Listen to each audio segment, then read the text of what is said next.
annual cycle.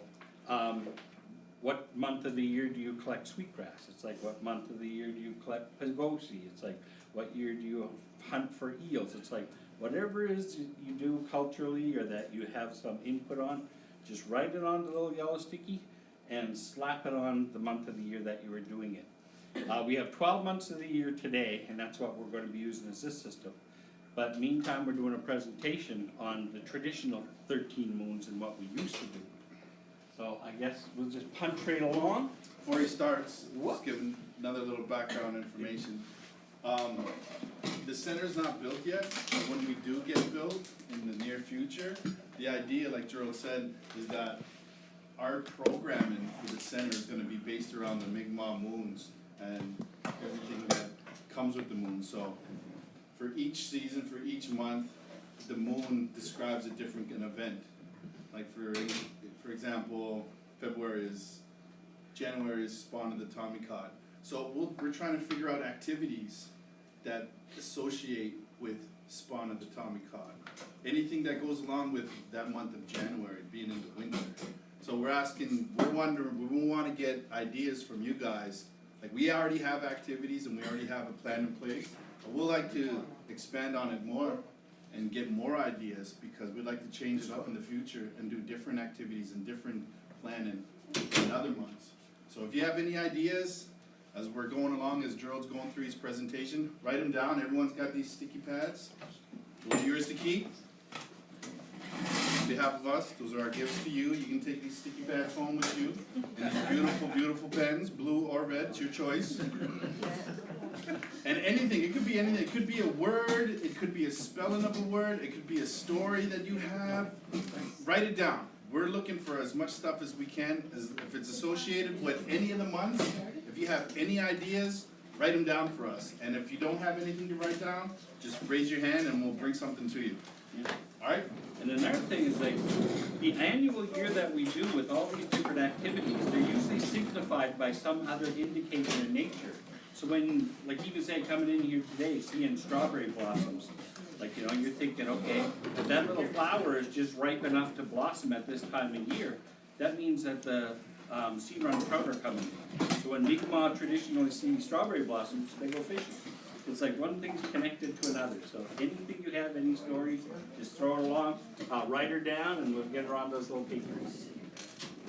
For those that just walked in and missed what we just said, Gerald's going to be doing a presentation on the future of Mi'kmaq Way the Birds programming and around the months of the year for the Mi'kmaq months of the year. So we're asking people that are here, that are observing this and listening, all you people, if you have any ideas, like as you look around the room, we have posted all over the room the months of the year, and they're all blank pieces of paper. So while you're listening to his presentation, if you have any ideas, if you have any stories, words, activities, or anything that you did growing up or you know growing up, we're asking you to write them down. Put them on these pieces of paper, and as more people come in, if they're sitting next to you, can you guys tell them what's up? So we don't have to keep interrupting and telling people what's going on. So again, just write anything down. It could be anything. And after he's done these presentations, we're going to be doing like a question and answer or sharing stories, and that'll give you guys a chance to post all your stuff all around the room. All right, sorry, Gerald. That's all right. We're starting off with a painting that I did a few years ago that they actually used as a background of the Mi'kmaq History Month poster. Even although that looks like William Herney Jr., Tokyo from Eskasoni, that people have all asked me, is that Tokyo? Could be. But still, the name of this painting is Talking to the Moon. And just the knowledge that each one of the moons that we have, the moon phases that we have, has a name in Mi'kmaq. Mi'kmaq being a verb-based language, it tells you about something that goes on in the environment during that period. So this is what we want to do, is gather a lot of the traditional knowledge that's embedded in the language and in that verb-based language. It's not so much what's the word for it, it's what does that word mean and how and why was it created. The European calendar that we use today, the Julian calendar or the Gregorian calendar, it follows the planet Earth around the sun. Like that little annual pattern, 12 months is what they're used today. And basically what you've got is you've got 31 days, you've got 28 in February, then goes 30, 31, 30, 31. July and August both have 31. If you look at February, it's got 28 days. Every 4 years they throw in February 29th during a leap year. So if you're there in a year divisible by 4, that's you're going to have 29 days in the month of February. Where is that? Can you access that somewhere? Well, no, these are all, these graphics are created by me. I'm a graphic designer for Mi'kmaq to Burke, but we'll definitely share any resources that we have. I know places full of teachers that love to get their hands on that. Yeah. We'll definitely give you copies of anything that you need. But the Mi'kmaq calendar wasn't based on these 12 little units. What we did was we followed the moon in our moon time. And what happens is the moon goes around the planet Earth 13 times as our Earth goes around the sun once. And our calendar looks like this. 28 phases of the moon, all starts with the dark of the moon or the new moon, and it goes on till the next new moon. It actually takes 29 1/4 days to go from one to the other, but there's only 28 phases. Every month you've got a cusp, which basically means 2 of them are so undistinguishable from each other that they're the same. The coolest cusp I ever experienced was a cusp of a full moon, where it was 99% full on one night. It actually was full during the daytime, and then the following night it was 98%. So it looked like 2 full moons back to back. I was at a witches conference in Salem, Massachusetts. So that was pretty serious. But this again is our calendar. Even talking about the Mi'kmaq moon, people talk about the man in the moon, and when the Europeans look at the man in the moon, they see these little eyes, the nose, and the lips of this man up there. But when the Mi'kmaq talk about the man in the moon, they're literally talking about the man in the moon. You see the head with the headband, he's got a hand there as well as a pipe.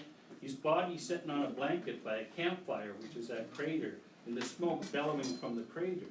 This is our Mi'kmaq man in the moon. When you look at a full moon from now on, you'll never see, like, you know, the way you used to see it before. And even looking at it again, seeing his headband, seeing his hand, seeing that pipe, it's like the blanket, the fireplace. This is our legend, this is our version. Even a lot of the stories that are shared by different Mi'kmaq artists, of course, were very, very visual people, visual learners. This is my interpretation of what it is. But I'm not alone. It's like, this is Jane Meader's interpretation of one of the pieces of her artwork. The same thing as the person sitting on the blanket.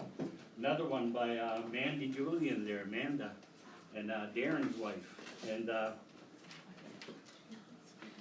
she didn't see the smoke bellowing from the fireplace. She saw feathers on his head. And then even looking at an older one, this actually comes from a Penobscot or Passamaquoddy basket, and it was actually etched or scratched straight into the bark of a birch bark basket. But again, you're seeing that man in the moon. And instead of a man, she sees a rabbit. Instead of feathers, it's ears. This is our traditional 13 months. That's basically what those words are interpreted to. The one that we did lose, having 13, and now having only 12, the one that we lost is in August. I mean, you got July and August with 31 days. That's the longest period of time together, like the 62 days, where you can sort of absorb that missing month. And another thing is, it was called the Great Moon. And we have another moon that is very, very similar called the Chief's Moon. So it's like you got 2 that are almost the same. And so you basically dropped one of them. And that's how we got sort of the Julian calendar or the Gregorian calendar that we use today. The Great Moon in August, what's happening is August is the hottest month of the year. The evaporation from the sun, the moisture gets into the atmosphere, it acts like a magnifying glass. And the moon is literally 16% bigger and it's 30% brighter in the month of August. Non-natives call it supermoon. Again, we have the same thing happening in December with the Chief's Moon, when the crystallization of moisture in the air acts like a magnifying glass, and it does the exact same thing in December. So that's why we had 2 that were the same. We'll take this one out and use the rest of it. This is the ecological calendar, which is based on all the activities that take place in our 4 seasons and the 3 months that we have in each season today.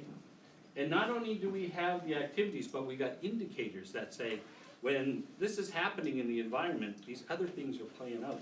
So when you see the sign of 1, you know that this is happening. You have 4 seasons of the year, 3 months per season, and you definitely have the 12 months that we're using today. Another thing I should go back and explain is the ecological calendar, it doesn't go winter, spring, summer, fall. It goes winter, spring, summer, fall in a counterwise action. And when I was talking to the elders who created and contributed to the ecological calendar, I was speaking to Elder Lillian Marshall from Chapel Island, and I said, how come it doesn't go clockwise? She said, clockwise is a non-native concept. She said, when you look at something like nature as being created to serve you, you're looking at it from the outside, looking in. She said, but when you realize that you are part of it and you belong to it, you're looking at it from the inside out. And so I looked at her a little puzzled. She just said, Gerald, she said, raise your right hand. When I raise my right hand, and if you all raise your right hands, you'll see it's opposite mine. The only way you can see it from my point of view is if you stand beside me and raise your right hand. Then we're seeing it from the inside out. And when you realize that you are part of the cycle, then you know that everything you do to the cycle affects you. You're more respective of it. And that's that concept of Nadugalump. It's the concept of Mi'kmaq culture, Mi'kmaq heritage, respect for nature. I mean, it just takes it to a whole new different level when you understand that, yeah, you're part of it, and whatever you do to it will affect you. Jen, oh, Sorry, to Go. interrupt real quick. Alright, I know he's very captivated and it gets easy to get sucked into his talk. I do it every day. I just want to remind everyone, you see these notepads that we have in front of you? Everyone, there's notepads all around the room, sticky pads and pens. I'll just a reminder what it is that we're trying to do here. He is giving a presentation on the moons, but we're also here as a cultural center, and the majority of us that work at this cultural center are non-speakers, but we're trying to plan in the future for programming. So right after this, he's going to be going through each month and describing what each month is. So as you can see again, all around the room, we have these pieces of papers labeled in the months of the year and what they're translated to in Mi'kmaq. So again, we're looking for words, ideas, anything that you can write down for every moon. Like, for example, January is the spawn of the Tommy cod, but for a program in the future, we have a midwinter feast, because that's a traditional Mi'kmaq gathering that always took place. And that would be one of the main programs for that month, and it really has nothing to do with the name of the spawn of the cod, even though it does in this way. So we're looking for stuff like that, words, translations, stories, anything that you can have as he's going through each month. Just write it down, and then at the end you can post it on here for us, because this will help us with developing programs in the future to educate everybody. There you go. Well, you might as well start off with January, put him a Kewikuse, spawn of the Tommy cod. What used to happen in the month of January here in Nova Scotia with the world's highest tides, the tides come in and the fish follow the tides. So what happens is when the tides come in, it brings in all these ice cakes. The fish follow in with it. When the tides recede and the tides go out, these blocks of ice will cause sort of break dams in certain areas. And you're getting puddling in there, and the fish literally get stuck in these little inland puddles. So what the Mi'kmaq would do during this time period is literally go out and pick fish. So the inventory of cod is very, very low now. It's almost extirpated out of this entire area. But back in the day when we were like here, and that was the reason why that month got its name. February, a Pugnajit, where the sun is very hot. You get that crystallization of moisture on the surface of crusty snow or on ice, and it's literally blinding. Some Mi'kmaq interpret it as snow blinding month. And again, that there's how it got its name. But with all the months you see all around you ending in Kewikuse, Kewikuse is the time of the year or the moon of the year, the moon period, we call it month now. A Pugnajit, or February, is the only one that doesn't have Kewikuse. And what it is, it's named after the god of winter. This is not our god of winter, but the non-natives, they practice this thing on February 2nd during a period called Groundhog's Day. And at Groundhog's Day, if this little groundhog comes out and sees his shadow, he gets scared, he goes back into his den for 6 more weeks. We have an extended winter and we have a late spring. But what the Mi'kmaq do at the end of January or at the 1st of February is you worship and you sort of give praise, I guess, to the god of winter, Pugnajit. And what you're doing is you're setting an extra setting at the table at supper time or mealtime, and you're leaving it out as an offering. Trying to give them a full belly, make them feel nice and full, so that way they'll go lay down and take a nap, and that way we'll have an early spring. The thing is, a Pugnajit is a Mi'kmaq Sioux. He's a wizard, he's a shapeshifter. He can come in any form. So when you leave your float out, this character who's going to come and get the food, he can come in the shape of a blue jay, he can come in the shape of a crow, he can come in the shape of a squirrel or a fox. He's so crafty, he can come disguised as your neighbor's dog. So every year it's sort of a treat for the kids to put that offering out there and see who a Pugnajit's going to be that year. And another thing that happens in February is the Delta Leonids meteor shower. What happened was there was a comet that basically passed through the Earth's path in the month of February, and it left this little trail. And so what happens is when our planet runs through this path, all this little dust, we see it burning off in the atmosphere in the form of falling stars. And you're seeing all these little meteors. That was the indicator for the midwinter feast when we gathered and we shared all of our resources. February is the hardest month of the year, and you're preparing to get through the winter. March is when everything becomes anew again. Plants are starting to, or the ground is starting to thaw, plants are coming alive, maple syrup is in trees in March. So this is what you're waiting for. And so there was definitely a traditional gathering during the midwinter feast. I have a question. Oh, I have yes. a question just about the activity that you're trying to do, like, while we're doing this. Yeah. Do we write down, suggestions or some, Yeah. Ideas that we can, like, activities that can link from that? That would or- help greatly. Yeah, Okay. anything. So as you're going through, you just want us That's to right. jot things down and take them up after? Yeah, Yeah. or just like put down, you know, like the pads have a whole bunch of ones, so you can just put down the month Okay. and anything. Word, Mi'kmaq word, translation, activity, story, anything. Freddie Phillips' birthday. But again, with the month of February, we have the hardest time of the year at that time. It's called the full snow moon. It's the full moon in February that brings us the hardest weather of the year. Some Mi'kmaq also called it the full hunger moon, because the weather was so bad you can't get out to provide for yourself. You can't get out hunting. And it still plays out at that time of year. During the full moon in February, we had White Lawn in 2004, that big storm that closed down the whole province. 2013, the system that came through and hit us literally tore out powers to thousands of people in the Atlantic provinces. And this isn't something you're going to read in Cindy Day's book about my grandma told me. This is Mi'kmaq knowledge, right? So this is ours. And even 2015, we had more snow than White Lawn. And even just this year, the full moon in February, I actually did an interview months and months before this event, and I told them that this was going to happen. And sure enough, bang, it happened. Next thing you know, I'm on the Weather Channel, CBC's on my doorstep, there's people, you predict, I'm like, I didn't predict, it happens every year.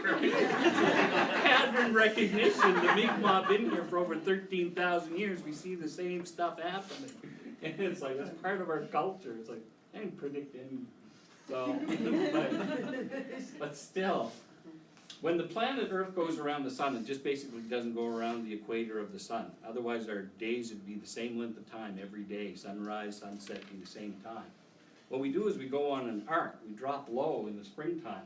Now, we're located halfway between the North Pole and the equator, so we're getting all that summer sun. And June 21st, National Aboriginal Day, is the longest day of the year with the summer solstice.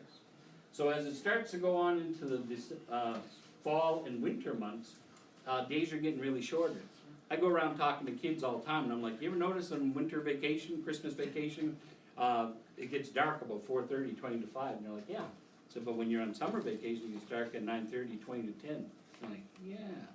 It's like you're starting to put it all together. It's like, well, that was ours. We had a very, very strong science based on the movement of the moon and the movement of the planet. Now, the two times that the moon is the closest to the sun is in the month of February and in the month of October. And those are very, very prominent times for our culture. March again is when things are starting to come alive, things are starting to thaw out. Maple syrup is one of the first foods as well as one of the first medicines that we're getting. Vitamin C was very, very important to us, and going without it for most of the winter, it was relied on by a lot of people as medicine. What happens when you get that moisture inside? During that month, if you don't have vitamin C, which is part of what you're talking about, is that in February, January, there'd be a lack of vitamin C. But I read where the Europeans came, and the native people gave them vitamin C to keep them away from scurvy. Yeah, definitely. We definitely helped them in their time here because they weren't used to our land. But even with that moisture inside the tree at that time, there's indicators that are going on in nature. The little fireflies are coming out of winter hibernation. They're still a little groggy. They're not flying around with their little butt lights on or anything. And what's happening is when you see those, the Mi'kmaq know that the moisture is inside the tree. And what they'll do is they'll basically harvest the bark. Now the picture here, you want to notice that in behind there, there's no leaves on the tree yet. It's like this time of year, right?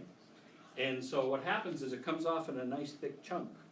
And this thick chunk you can use for everything from wigwams to canoes, different basketry. And again, what happens is the moisture is going up the tree to feed the leaves. The chlorophyll inside the green leaves is going to turn the sun's energy into food and come back through different vessels in the tree. That's a period that takes 6 weeks.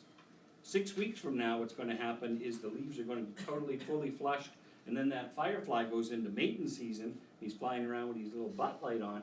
That's when the Mi'kmaq go back into the woods to harvest the bark. Only this time, it comes off differently. You get the moisture in there. You can see the background. All the leaves are fully flushed at this period of time. The moisture is between those layers. And that's when you can peel it off in 7 layers. And we use that for different things, everything from flowers to birch bark liners, birch bark baskets, porcupine quill work. This is that indicator that we find in nature during that month. April, of course, is birds lay eggs time, which is very important to us in the past because we didn't have domesticated birds. We didn't have access to eggs 24/7 like we do today.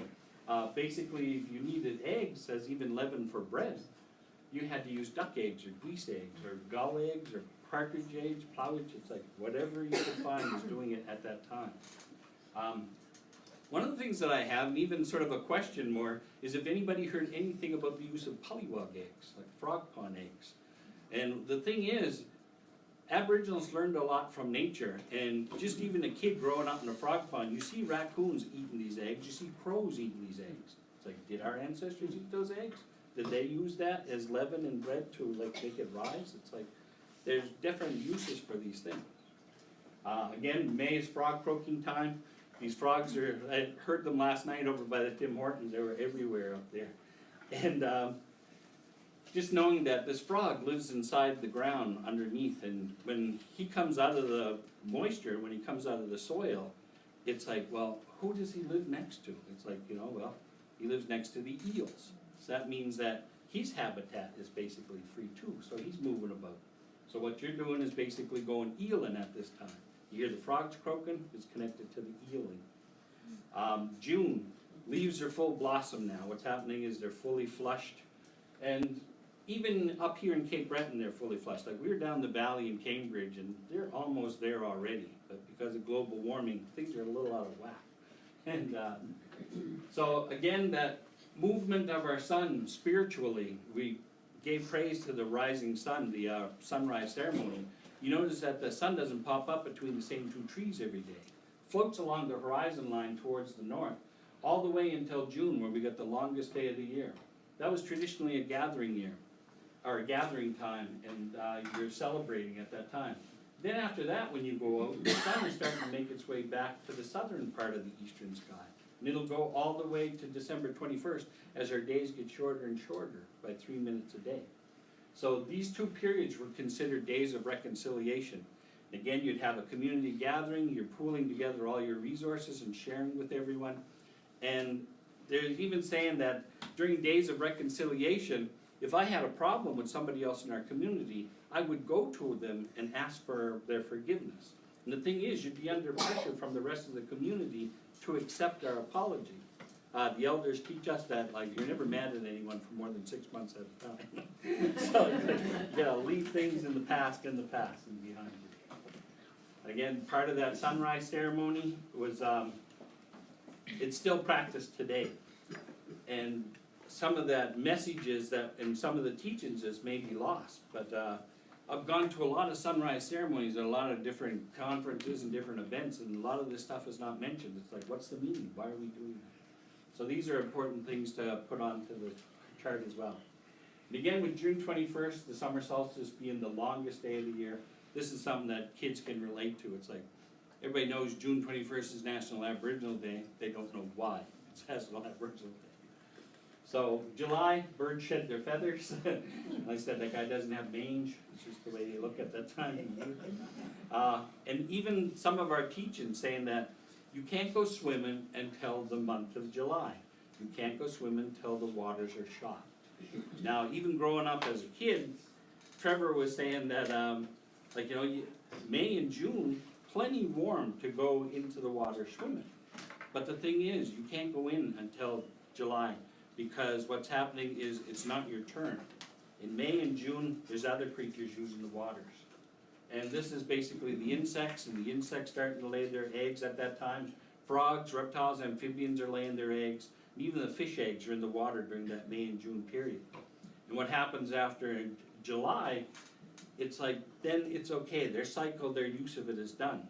If you go in the water too early, May and June, you disturb, you disrupt, or you even damage these eggs, then the bugs can't feed the frogs can't feed the fish, and the fish won't be there to feed us. That's what I mean about everything is connected, and we're part of that cycle. That's where respect comes in. Jared, And, can I ask you something about that? sure. I know all my life growing up too, my parents would say, don't swim until the lightning hits the water. You're 2 slides ahead of me right now. And what's happening in May and June when you get the residue from all those insects and all that gelatin from these ponds? The water is very, very scummy, it's very contaminated. My grandmother used to get mad at me saying, don't go hang around playing in that friggin' frog pond, you're gonna get scabies. And sure enough, you will. You get a mosquito bite you, you scratch it, it gets infected, you got infantago, it spreads like wildfire. And again, yeah, me. But what happens in the month of July is that here, lightning strikes the water in a process called ozonation. And what happens in the process of ozonation is it changes its molecular structure. Ozone is basically that layer above the planet Earth and above space. That's where our fresh air even comes from, and that's why the air is even clearer after a thunderstorm. And the thing is, in the month of July is the highest time that, the most time that lightning strikes the Earth is during that month. Now, you want to get right into the science of it. The Mi'kmaq know that you go into the water after the lightning, it's clear. You could go down to a frog pond one day and be totally grossed out at its appearance. You go in after a thunderstorm, you get down on your hands and you can literally drink it. And it has literally changed that much. Because what happens during the process of ozonation is lightning strikes the water, and water molecules are in units of 2, H2O, right? The oxygen is there. But ozone is in units of 3. So when lightning strikes the water, it blasts them all out. They're all single. And in the presence of ozone, they think they're ozone, so they reunite into groups of 3. For a period of 20 to 30 minutes, it's in this structure of 3. And then it realizes, we're not ozone, we're water. So what it does is it expels one of the molecules. It'll come away from the group of 3, leaving 2, water again. And what it does is it connects itself to a bacterium. It connects itself to a germ or some type of bacterium in the water, and there's a little mini micro explosion. And when that explosion goes, it clears and purifies it. So all you're left is pure water. So there is a big science behind all of this. A lot of people do that. They'll shock their waters with chemicals before you go swimming. Like even in swimming pools, it's the same process, only you're using artificial chemicals instead of the process of lightning. So there is a whole, like that science base that we had was amazing. I told that story to Gerald about not swimming after June, and growing up, you don't hear that kind of stuff about science. was always told just to do it because it wouldn't get a spanking. Because I told you so, that's why. Didn't give me the explanation, they just told you. But there's so. other kids swimming, well, I'm not their dad. Don't matter. And again, the month of August is definitely ripening time. At Sigabin, one of our main carbohydrates for, it's like a potato, a ground potato. You can grill it, fry it, mash it, you can slice it up and deep fry it into chips. Just a little grainier than a potato, but definitely one of ours. This is that one that we dropped, the Kejicuse, which is the great moon. Again, 16% bigger, 30% brighter because of the magnification of moisture in the atmosphere. September is moose calling time, and again, that was our traditional hunt. And a lot of, like I said, you go to Department of Natural Resources, and it's like, okay, you can't go swimming until, or you can't go hunting until the middle of October or the 1st of November. And it's like, yeah, we'll go hunting Mi'kmaq time. And it's like, that's part of our thing. And again, moose calling time, the beginning of the hunting season, the Mi'kmaq are always out there before the non-natives. And it points even to this book that was written a few years ago, Moon and the Seven Bird Hunters. This was one of our indicators. What you've got is a story and a legend that talks about the hunting season. It's actually a constellation story about different stars. And these 7 stars that are connected to the Big Dipper and a constellation called Buddhist on the western part of it, what you're seeing is them as 7 bird characters. Each one of these stars in the constellation is of different size, and each one of these birds in the story plays a different part. Robin is basically the first one. He's a little bit bigger than the chickadee, so you see the second star is a little bit smaller. The chickadee's the one who carries the cooking pot. That's the basket of the Little Dipper. Then you got a gray jay, which is about the size of a robin. The stars are very similar in size. The passenger pigeon, which is the bless, that's actually totally it's extinct at this point. We don't even have them. The only bless that you're going to find in Nova Scotia at the Nova Scotia Museum, and they're stuffed. But again, the blue jay's a little smaller. Now the biggest star in that constellation is the barred owl, and again, that's the biggest bird in that story. So this is basically how things are played out in the sky. And at a certain time in the month of September, is 4 of those stars go underneath the horizon line. They go below the tree line. And the story says 4 of the hunters lost the trail. There's only 3 hunters left. The robin, the chickadee, and the gray jay. Now the robin is the hunter. He's the guy with the bow. He's also got a quiver and arrow, and just like a hunter, he's got an attitude. So the hunter takes the bear, and what he does is he shoots the bear. The bear's blood stains the robin's chest red. The robin shakes his feathers to get the blood off of these red, and the blood flies off and turns the leaves in the tree red. The turning of the leaves in September is the start of the hunt to begin. That's our indicator. That's the story. That's how it plays out. And the thing is, it's a big part of the nutrition cycle. It's just not our just hunting and fishing cycle. In September of the month, nutrition of the animals are at its peak. That's when it's the best for you to have. You can eat all during your fall and your winter, and even in spring, what's happening is the nutrition is starting to taper off.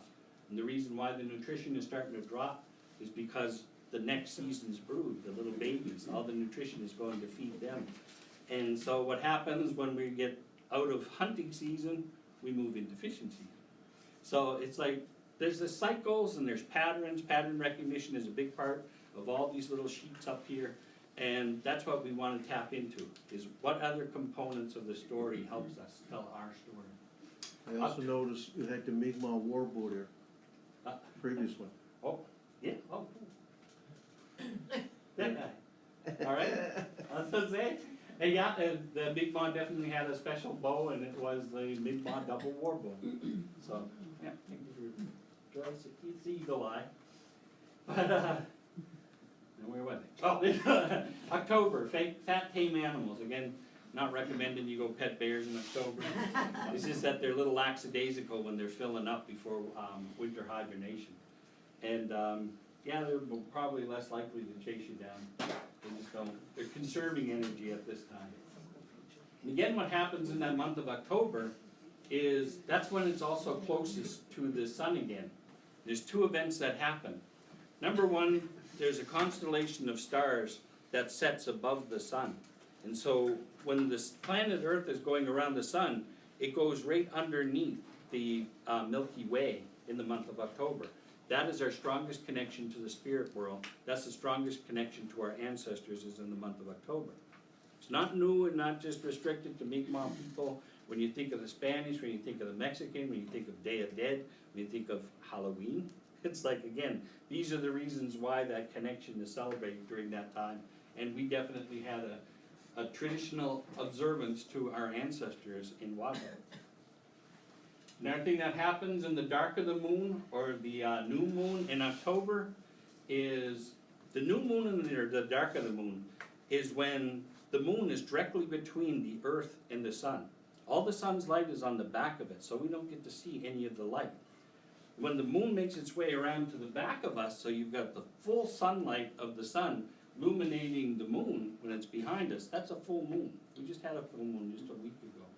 So in October, when you've got the new moon or the dark of the moon, you've got the gravitational pull of the sun as well as the gravitational pull of the moon pulling on the waters here on Earth, and it affects our tides. During a regular new moon, the tides rise. You lay down your nets, you're going to catch a bit of the fish. But what happens in October during the dark of the moon or the new moon, and this is just fish as well as eels. Eel weirs are very, productive during that time. The waters rise higher, the fish and eel go farther upstream. You lay down your net, you're catching this big truckload of fish during that period. And that again was traditional gathering time, where we would gather and we would feast before the long winter. And another thing we're doing with this big truckload of fish and game that we're getting is we're observing that there's something else going on in nature at this time. And that's the singings of the grasshoppers and the crickets. The thing is, they stop singing. Around August, September, you hear them singing. October, they stop.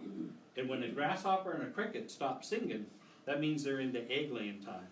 And if a grasshopper and a cricket can lay a moist, delicate little egg to last on to next season's brood, then that means the moisture's out of the air, the humidity's out of the air. And the Mi'kmaq know that they stop singing, it's time for us to dry our fish. And that'll last on into the cooler months of November and the snows of December and into the winter months. So everything had its time, and we had stories and legends and information about there in order for us to survive. And again, at that time of year with Spirit Road definitely in behind us, there's definitely that connection. This is the Spirit Road I'm speaking of, is the Milky Way. I see my schwa took a jump, I don't know where that came. Yeah, there's no schwa on the S, there's a gap between the I. But yeah, this is basically where our souls are going. This is where our ancestors lived. November is Kepikewikuse, rivers are about to freeze. And everybody knows, thanks to global warming, that's not the case anymore. Me, I'm only 60 years old, and I remember as a kid, November you'd be skating, because you'd be going on with your grubby old skates hoping you get new ones in December for Christmas. So I know I was on the waters in November. And other people tell me the same thing. This is a picture taken in November just a couple of years ago. And it's like they don't freeze anymore. It's like the months that are definitely played out. And in fact, this year was a photo taken in November of 1964. This was taken in November of 2012. You see there's literally 2-3 months difference. Even myself talking to kids going to school, it's like, I remember going out Halloween trick-or-treating in the snow. And it's like, yeah, a lot of kids don't know what that's like. But again, December, that Chief's moon, that's when again, the moisture and crystallization of moisture in the atmosphere acts like that magnifying glass. And we've got a brighter moon and a larger moon. And that's also our shortest day of the year, December 21st. And that was one of our traditional gathering times, that before the sun changed its direction. And what happens, December 21st was our time way before Christianity. And what happened now is it sort of morphed into a more Christian gathering. But again, traditional gathering time. And even now, some of the ceremonies that we celebrate during that period, like even the naming ceremony, having the little shaved crosses and going house to house, acknowledging different people and members of our communities. It's sort of morphed into a Christian thing, but we used to do that way before. So again, looking for your contributions for everything, that's basically the end of the show. So if any you wanna write things down and do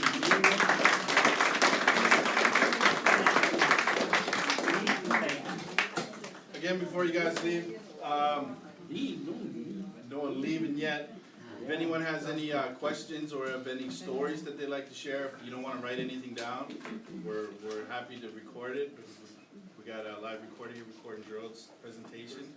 Now, one thing to consider is that, like, our culture center is not built yet, but we do exist, and we do exist to offer programs to all the Mi'kmaq communities all across Nova Scotia.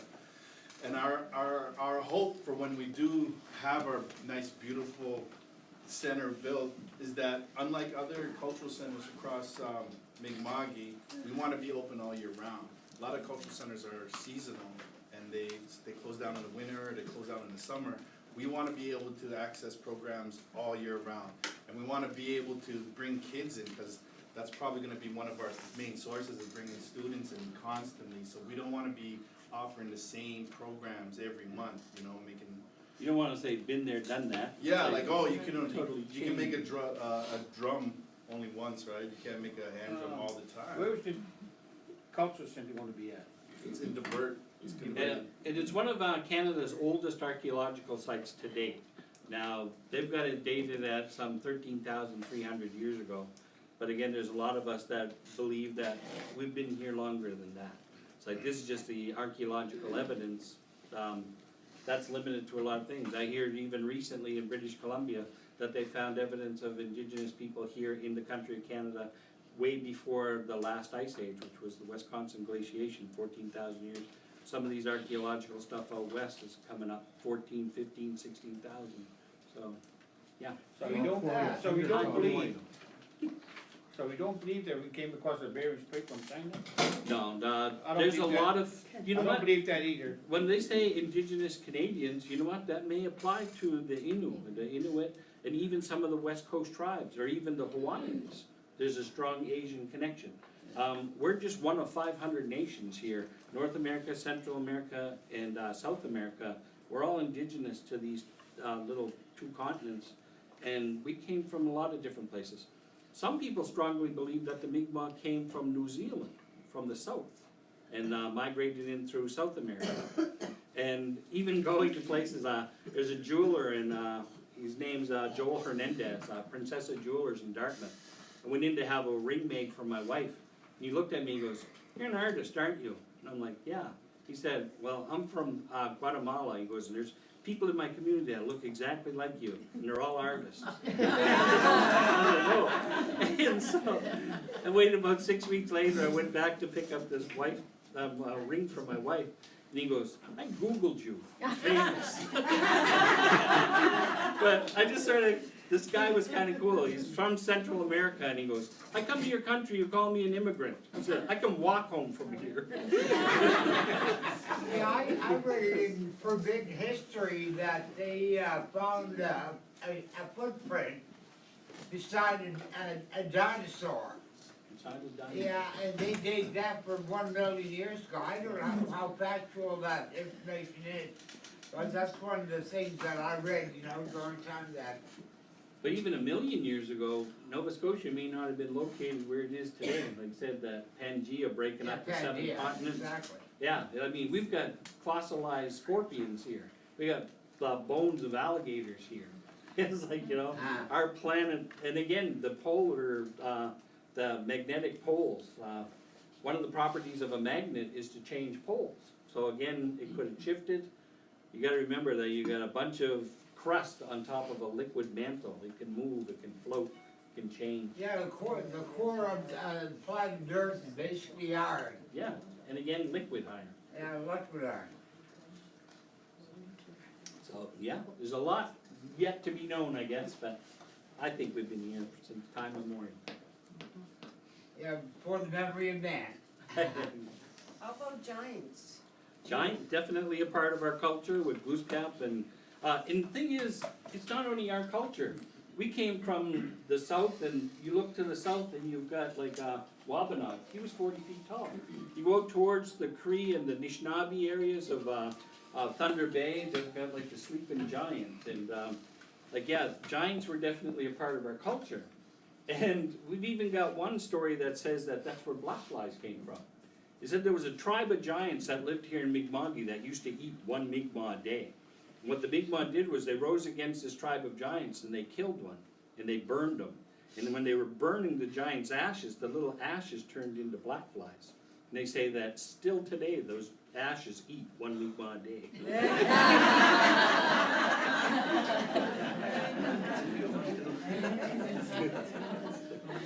So yeah, definitely giants are part of our culture.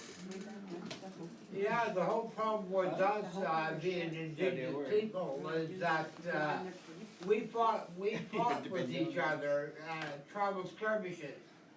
And Gould never really, it was at the festival, right, and the tomahawk in war. But when, Champlain came, a good example of it, is that he shot an Iroquois. And as a result of that, they were the mortal enemies of the French during that time, that period of time. And where are you from? Nep Valley. And I again, live in Nep Valley First Nation. and again, a lot of our Mi'kmaq culture and our Mi'kmaq stories and legends point to that area. Close to Blomidon. Yeah, close to Boston. Yeah. And again, you're connected probably stronger with the French down there than we are up here. Yeah, mom and dad told me when I was a kid that Glooskap came in a large canoe, and that he settled, I think in Cape Breton here. And he promised, matter of fact, mom and dad used to laugh. And he promised that he'd come back when the native people had problems. Yeah. And he didn't show up. They're wondering about it, right? Well, maybe not He never have a returned. big problem yet. But So- that could have been the Vikings that came here. I know that during 1000, Leif Erikson discovered North America, really. And Not gonna bite I on must that. have, it's hard to use the word discovered, it means that you found something. But he visited the place, right? That'd be more accurate. Right. Yeah, that's right. He was a visitor here. We were already here. He was the one who was lost, not us. No?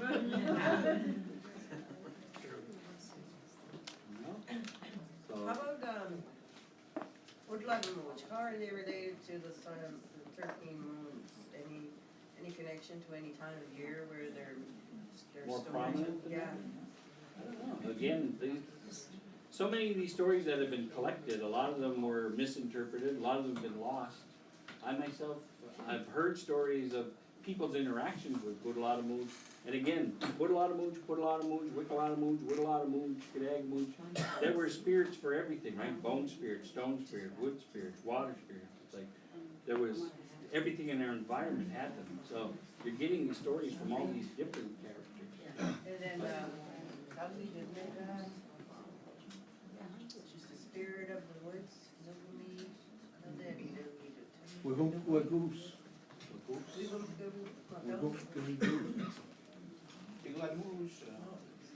referred to as the spirit of the woods. Like almost Mother Earth kind of character. Yeah.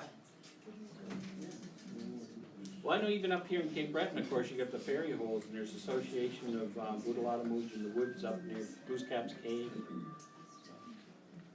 I know to answer your question, like, I know when it comes to the programming side of it and trying to figure out activities, I know when it was coming to the discussion of trying to fit something down and trying to fit Woodaladamuj in it, one of the ideas that we had was that during the summer months, because Woodaladamuj, they exist in all our nations. Every nation has a story about little people, and they celebrate them in other nations all across North America at their gatherings. Some like Blackfoot powwows, they'll have a little people contest where they honor their little people by dressing up what they think a little person looks like, and they have like this little mini grand entry, little powwow to honor them during the summer months. Because I guess that's in their storytelling, that's when the Woodaladamuj is more being a trickster, he's being more of, because everything going on in the summer, right? So that was one of the ideas that we talked about, like if we start having gatherings in the summer at the center, we could start having more things to share Buklaganoush stories and have little things like that to emulate what other nations are doing, since their stories exist everywhere. One of the things I thought, when I was Baha'i, I don't know if I still am or not, but when I was Baha'i, I remember an artist by the name of Thea Bedore, and she told me that among the Inca in the Maya, we are known as the Lunar, people of the woods, the little people of the woods. That's how they regard us, right? Or that's how they regard us anyway. At that cultural part of the world. I don't know how true it is, but it's one of the explanations that I received about what Ecological was, right? That was the little people of the woods. Thanks, Fred. Huh? And thank you. Thanks, Fred. Alright, before our time's almost up. Yeah. Our time, we'll ask you again. If you look around the room, you see all the months plastered on the wall. These are for our programs and our ideas. And it's places like this where we can get some feedback from people, especially people that speak the language and lived on the land and had traditional ways of being brought up. So if there's anything that you have, like we're looking for anything, words, concepts, dreams, stories, anything that we can make an activity out of to continually to teach kids and